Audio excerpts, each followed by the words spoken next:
The van rattled down the long stretch of country highway under the bright afternoon sun. The kind of day where everything seemed to calm, too peaceful for something terrible to be happening inside that rusty white vehicle. But behind the dust rear window, a small trembling hand slowly lifted a crumpled piece of paper toward the glass. The words written in shaky letters were simple, heartbreaking, and desperate. Kidnapped. Helped at 8-year-old Marina Hale held the sign with the last bit of strength she had left, praying that someone, anyone, would notice. Her heart pounded as sunlight cut across the empty road, and for a moment, she feared her message would vanish into the stillness. But just then, parked off to the side near their motorcycles, a group of bikers began looking up, squinting toward the van that had slowed as it passed them. If you believe in kindness, bravery, and second chances, don't forget to like, comment, share, and subscribe to the channel. Kindness Corner, your support helps bring more meaningful stories. As the van continued forward, Marina saw the sudden shift in the bikers' expressions. Among them was Grant Maddox, the respected leader of the Riggerhorn Riders Motorcycle Club. He stood with his powerful frame marked by age, his scars, and the kind of wisdom earned through a difficult life. His salt and pepper beard caught the bright daylight as he stared at the rear of the van, trying to make sense of what he had just seen. His fellow riders Silas Draven, a massive man with a shaved head, Rowanvale.com, and sharp-eyed and Briar Leone, younger but fiercely loyal, slowly turned their heads in the same direction. They had seen it. They had all seen it. The fragile, terrified face of a little girl pressed to the window, holding a silent scream written on paper. Grant's heart tightened.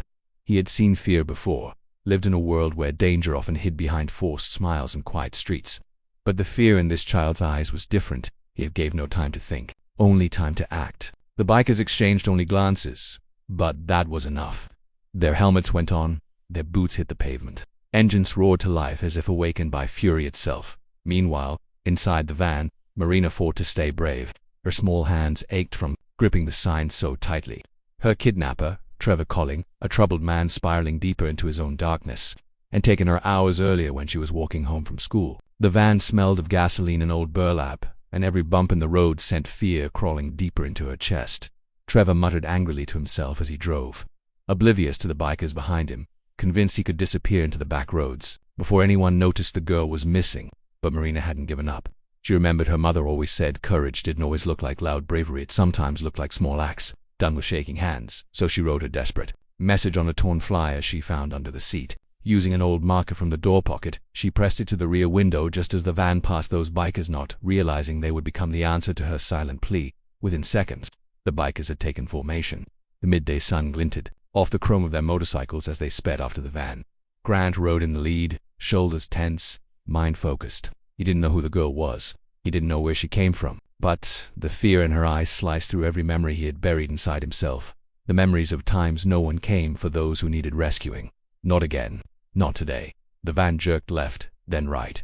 As Trevor noticed motorcycles closing fast in his mirrors, panic spread across his face. He pressed the accelerator, but the bikers were faster. Grant signaled his men silently, their movements practiced and precise. Rowan veered left to block traffic. Silas sped ahead on the right to force the van closer to the shoulder. Briar stayed behind, ensuring no vehicle interfered. The highway stretched endlessly, but the bikers closed the distance with every second. Inside the van, Marina pressed her hands harder against the glass, new tears forming as she felt the vehicle speed up. She didn't know who these bikers were, whether safe or dangerous, but she saw them chasing, refusing to fall back. Something inside whispered that hope was finally on her side. Grant pulled up close enough to see the van's back window clearly. When he saw Marina again, a scared face, trembling hands, teary eyes, it ignited something powerful in him. The world suddenly felt sharper, more urgent. The sun above, the wind, the road beneath his wheels all narrowed into a single purpose. Save the child.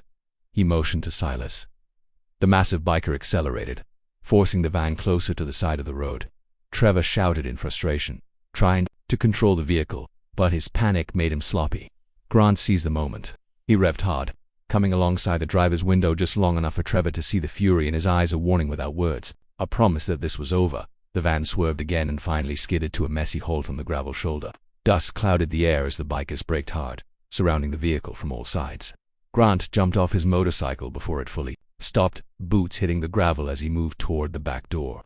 Trevor scrambled out, attempting to run, but Silas caught him in seconds, pinning him to the ground with resolute force. Grant reached the back door just as Marina stepped away. From the window, hands trembling, breath shaking, When he opened it, sunlight poured inside, bright and warm, in contrast to the dark fear she had lived in for hours. She hesitated only a second before running straight into Grant's arms.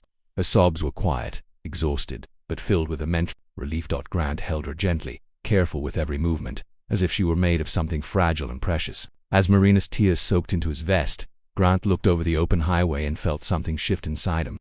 He had lived years believing the world was filled with too much darkness to fight, but holding this frightened child proved otherwise. Sometimes, one moment of courage, one cry for help, was enough to change everything.